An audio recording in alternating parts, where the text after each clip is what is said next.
Hi, and welcome to this edition of Fresh Hope for Mental Health. Our mission here at Fresh Hope for Mental Health is to empower you to live well in spite of your mental health challenge by sharing insights through interviews, practical tools for living well, encouragement, and courage for overcoming all from a Christian perspective. And now, here's your host, Pastor Brad Hafes.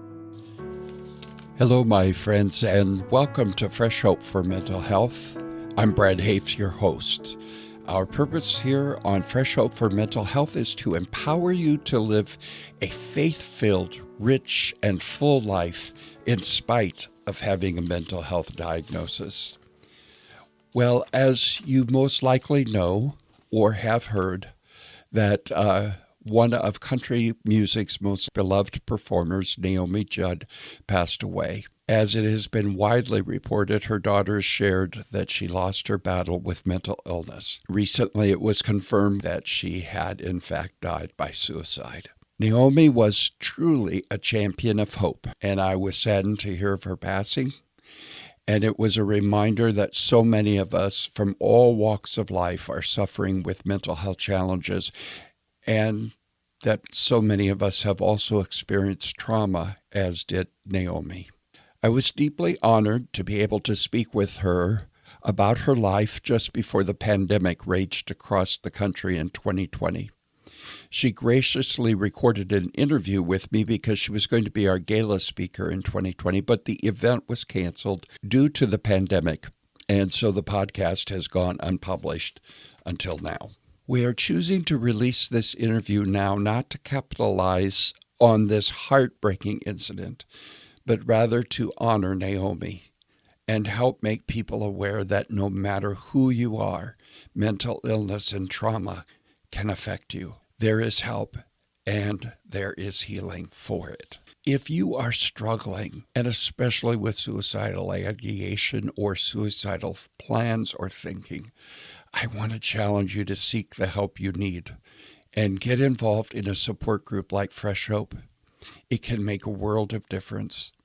And if you need help right now, call the National Suicide Prevention Hotline. Just stop even listening to the podcast and call them right now. My heart goes out and my prayers go out to Naomi's entire family, especially to her two daughters, Winona and Ashley. Please note, this interview was recorded, I believe, in the late part of February of 2020 or the early part of March that year. And I'm releasing the entirety of the interview as it was recorded. Here I am now with Naomi Judd. Well, I can't wait for us to actually get into what we're here to do today, and that is to talk to Naomi Judd about her journey through depression and anxiety. And I'm so glad that you're joining us today. Thank you so much for being with us, Naomi. Well, we're all in this together. I know that one out of every four of us has a mental illness issues, so... Yes, and then another fourth are dealing with those of us who have the mental health struggles. I always tell pastors at least 50% of your church is dealing with this. It's a very real thing, isn't it? Unfortunately, it is. I think, isn't it like 40 million? Yeah, I think even... people in America have depression. Yep. And then 48 million something have some kind of diagnosable mental health issue. I've heard it said that 80% of the American population will suffer at least one bout with clinical depression at one point or another in their life. So, absolutely. I'd love to just start by asking you, tell us about your journey. You have your book, River of Time. Mm-hmm. And in that book, you really lay out the details of the journey. And we want to encourage our listeners to grab a hold of a copy of that from Amazon.com, or I'm sure it's sold all over the place. Tell me about the journey. I think it actually began when I was about 3.5. I was actually molested by my uncle. And that was my very first memory. I actually remember it at 3.5. Mm-hmm. And I didn't even tell my mother because I knew even at that early age that I couldn't trust her. She had just had a very hard scrabble life, bless her heart, and she never knew how to to give what she didn't have herself. But anyway, I would play piano at church then. I loved Sunday school and church. I was there every Sunday as a world. And I was a town good girl. I made straight A's. I kept my room clean. Yes, ma'am, no, sir. Never got spanked. I was a very happy, outgoing child until the night before my senior year of high school. My little brother, Brian, there were 6 of us. My little brother, Brian, had a lump on his shoulder. And at the supper table, I noticed it, and Mom went in immediately and called the family doctor. And the next night, Daddy had a gas station. He had a little tiny Judd's gas station, just a couple blocks away from our house, actually. I could walk to everywhere I went in our town. The movie theater, the Christ Church, the Baptist church, everywhere I ever went. Mm-hmm. But so I was left alone because Mom and Dad had to take their life savings out from underneath their mattress. And I watched them do that. And then they took the mattress and put it in the back of our beat-up family station wagon. And they sped off into the night to go to another state to look for a doctor for my little brother that had cancer, reticular cell sarcoma. So I was left alone that year. It's 1963. I want to hold your Beatles. I want to hold your hand. All that. There's something wrong with my throat, and I've had this for a day or two, so you'll have to excuse me. No problem. I was left alone to raise the kids, to raise the family, while Mom and Dad took Brian to the hospital. And during that year, that night, actually, that they left, night before senior year of high school, the captain of the football team came by, and I was date raped. Oh, my. First time, and I got pregnant. So during that year of 1963, I'm in school. I'm still taking piano lessons. I'm trying to cook and clean for a big house and the kids. And little Brian died at 17. Mommy and Daddy got a divorce. Daddy walked out on us for a girl my age. And I gave birth to Ellen Judd on graduation night. So that was the first part of my journey, and that's when I realized that there is no security. You have to realize security comes from within. Mm-hmm. You have to have self-knowledge. You have to realize that it's not what happens, it's what you do with it. Right. After that, I had Winona on graduation night, 1964, and you can read in the book how it started on, but I've been through some pretty tough times. Yes. Yeah, you've had a lot of trauma in your life. One of the things that I've come to believe is I do a lot of work in our county jail, and a lot of those folks have had a lot of trauma. A lot of people in all of our Fresh Hope groups and all of the across the United States that we have, people have trauma. And when you have trauma, it affects your brain chemistry. And then if you're coming from a family where the genetics are, you're kind of predisposed to that anyway, it just is almost like swimming upstream the rest of your life, holding it at bay, if you will. Yeah, we've come across trauma healing groups. I don't know if you've ever heard of the Trauma Healing Institute in America, but it's through the American Bible Society. One of the things that we're finding is it helps them to work through their pain, because the pain of the traumas that we experience have to at some point be processed, or they run us and run over us, so to speak. I totally agree. I have a lot of therapists. One of the things I learned while I was going through all my problems, while I was in, flash forward to 1972, I was living in Hollywood and didn't have a husband, had my other daughter, Ashley. One of the things I realized back then was that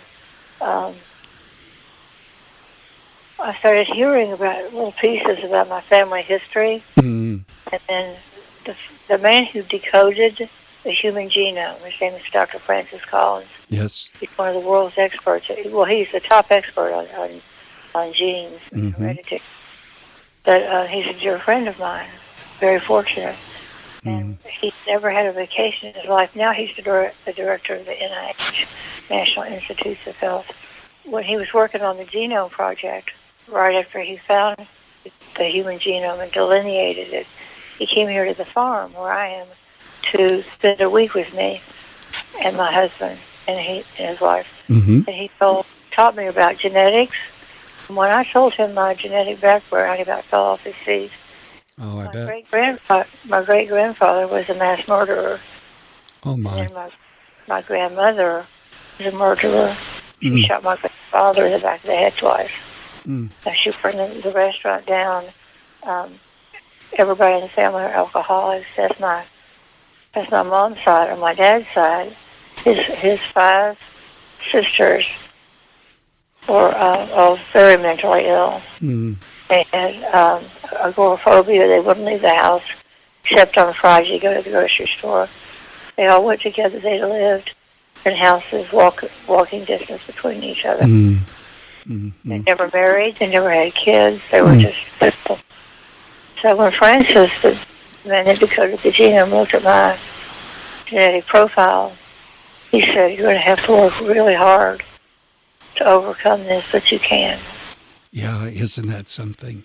And to think of what you were able to experience out of life and the life that you have had, that the parts that have been wonderful and good, in spite of all of that, is amazing when you think about the odds that you were up against, so to speak, genetically. Well, flash forward now to 1972. I'm 22 years old, and I'm working 2 jobs, 2 minimum wage jobs to keep water and actually in peanut butter. We were living in Hollywood. I had a date with a boy next door, wore cowboy boots and a cowboy hat and jeans, and he was so different from all the Hollywood guys who see in movies and spend a lot of time looking in the mirror. So I had a date with this guy, and it turned out he was a psycho. He tortured me, beat me, raped me. Oh, my. Then disappeared. And when I went to the sheriff's station in Hollywood, West Hollywood, I couldn't see out of my left eye. My lips were completely swollen inside. My face was all bruised. I had blood on me. And I had my 2 little girls with me. When I was begging for help because I didn't know. He used heroin. That's how I escaped the house. Got the kids out of the bed. But anyway, the sheriff said he pulled out his record, and he had a record out of Ada, Oklahoma, and he said, "This guy is a total psycho. We've been trying to get him. You've got to get out of town tomorrow, or he will find you and kill you." So I moved to a mountaintop in Kentucky, where I'm from. Lived on a mountaintop, very remote. No TV, no telephone. We were so poor. And I was really hiding out from this monster. But he never did find us, and we still haven't heard from him again. It's just amazing. And to live that long, I think I heard you say it was more than a year that you lived like that, correct? Yes. That's amazing. And yet you kept pushing on. You kept pushing through. Well, I knew I wanted to an education because I didn't get it. I just barely got a high school diploma. They sent me in the mail from the graduation night because I was in hospital for Winona. So I decided that I wanted to become a doctor. So I put myself through nursing school. I was going to use, because I was responsible for 2 little kids. Would use my nursing degree to work up and get my MD.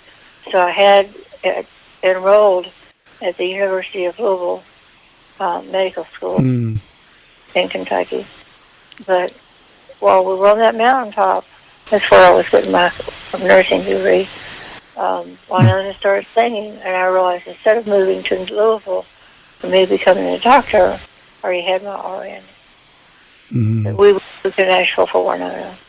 So that's how the journey began in regards to the singing and the music. If you don't mind, tell me about how you believe that your faith played a role in sustaining you through all of these difficulties, and how the Lord kept you going, and even in the worst part of the depression. How did you experience faith during that time? Well, faith, and the book of Hebrews says, is the substance of things hoped for. You have to not live. Well, I tell people to live in the moment, so they don't let their worries get ahead of them, and they become preoccupied with their worries, so they say in a minute. But also, you have to have something a meaning, a purpose. Mm-hmm. You have something to get out of bed for Mm-hmm. in the morning. And I had 2 little girls. Yes. That was my main reason, frankly. That was it for me, to raise these 2 kids. And they knew we were poor. They knew we weren't like other people. But we had joy, and we loved each other, Mm-hmm. and we had fun together. And somehow they made it through. Ashley is a professor at Harvard right now. Wow. Isn't that something? I was so thrilled today. She was the one that started the whole Harvey Weinstein. Yes, the Me Too movement. He was the person, and today he got sentenced to 27 years in prison. Yes, yeah, it was today, wasn't it? I didn't see 27 years. That's good. It's not enough, but it's because somebody was saying that he could get as few as 10 years and less than 10, and that would be a victory for him. And I'm glad to hear that. Obviously, the intellect that you have and your bent towards medicine, I didn't know that until just now. And that you had thought about becoming a doctor. That's amazing. So this genetics and you knowing this doctor, I'm sure that's your brain is just wired towards that kind of stuff. Is that correct? Yeah, well, let me give you an example. You have to visualize this because we're just on the phone. Imagine there's like a 12-inch piece of rope right in front of your eyes. Mm-hmm. The first third, over on the left, is your heredity. That's what you're born with. Mm-hmm. Tall, dark head, petite, blonde. That's written in stone. Mm-hmm. The second part is your environment. That's the way that you were raised. Were your parents nice to you? Did they encourage you? That sort of thing. Mm-hmm. Yeah, there's the spectrum, obviously. So that's the middle part. The third part is the hopeful part. And Francis, who's a total believer, Dr. Francis Collins, one of the most celebrated and revered scientists in the whole world, is a believer. Mm. And you can read the language of life. And he has a book called Belief. I can't remember all the ones I've got. So the third, this is good news. The third part, last part of the genetic self-arrangement is having choices. You and I get to choose based on our thinking, which creates all the neurochemicals, serotonin, dopamine, epinephrine. Yep. Creates all the chemicals in the brain because we get to choose. Are we going to set our mind on being happy? Are we going to be forgiving? Are we going to love ourselves and appreciate what we have? Mm-hmm. And there's a professor, Bruce Lipton. I think, well, I won't say where he is because I'm not sure if he's moved right now, but I've been studying him because he believes in epigenetics. EPI. Mm-hmm. Any word means around or above, like well, anyway. Yeah, I understand. Yeah. Those are a lot of things to remember.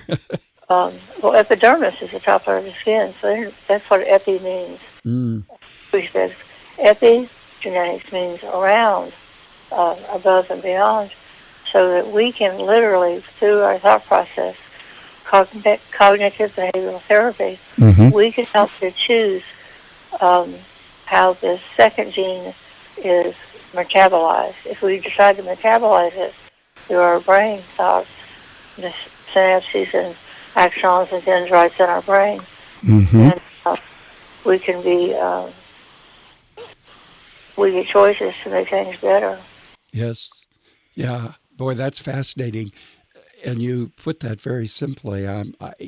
Even I could understand what you're saying. And one of the things we do in our groups is we really tell people and talk about that hope is a choice. You can choose to have hope. And in knowing that God can take and make even the worst of situations work for your good is to take wishful thinking hope and make it sure and certain.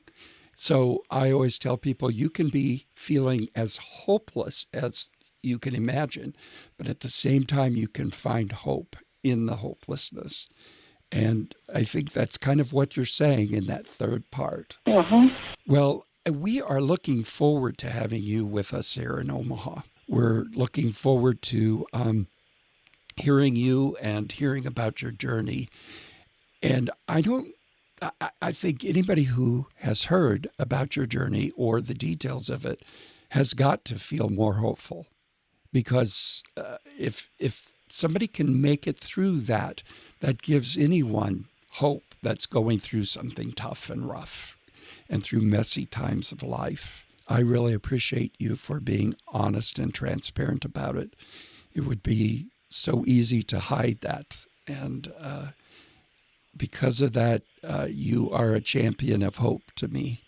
And I'm grateful that you have chosen to tell about that part of your journey of life. Thank you so much for doing that. Well, I appreciate it. And one of the things that I try to do, I've been hospitalized 3 times. Yes. Psych hospital for things that happened later on, which I may talk about when I see you in person. Yeah. But one of the most important things is to realize that we're all in this together. Yep, we are. And we don't have to do it alone. Yeah.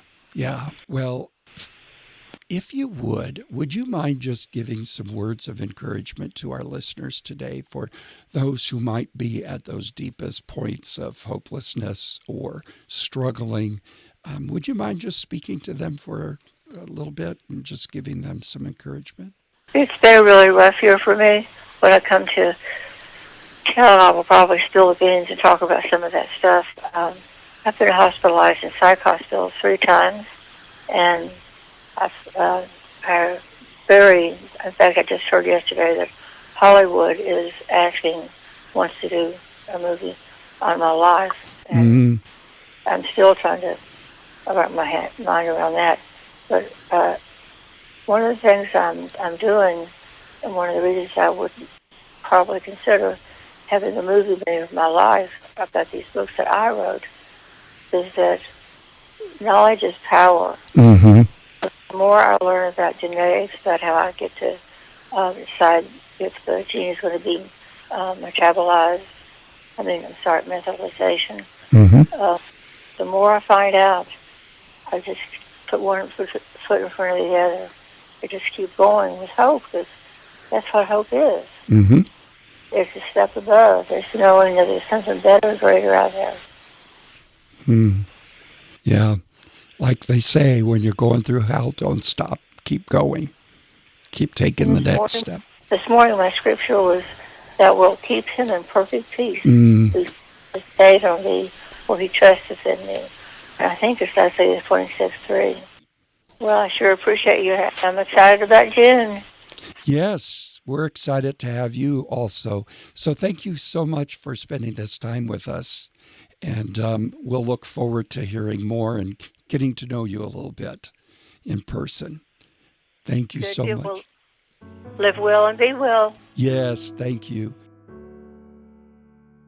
Well, my friend, that concludes the interview that I had with Naomi. As you could hear, she had a lot of trauma. She was extremely bright and intelligent, but she had a difficult life, especially in those younger years. She certainly was a beautiful person, and I thank the Lord for the opportunity to interview her. Now again, if you need help, if you're suffering with a mental health challenge, or if you love someone who has a mental health challenge, I would encourage you to go to freshhope.us. We have mental health support groups that are faith-based. You can attend them in person or online. We also have trauma healing groups that happen periodically, and you can sign up for those online also. For those of you who may have lost someone to suicide, I would encourage you to check out Surviving Together, which are new groups that we are starting for those who have lost loved ones. Well, that concludes this episode. I pray that you'll write us. Let us know of other topics or other items that you'd like us to cover in this broadcast. Write me at pastorbrad@freshhope.us. Be sure to tell your friends about this program. Now, until the next time, may the Lord fill you with hope, fresh and new daily. I'm Brad Hafes, and this has been another edition of Fresh Hope for Mental Health.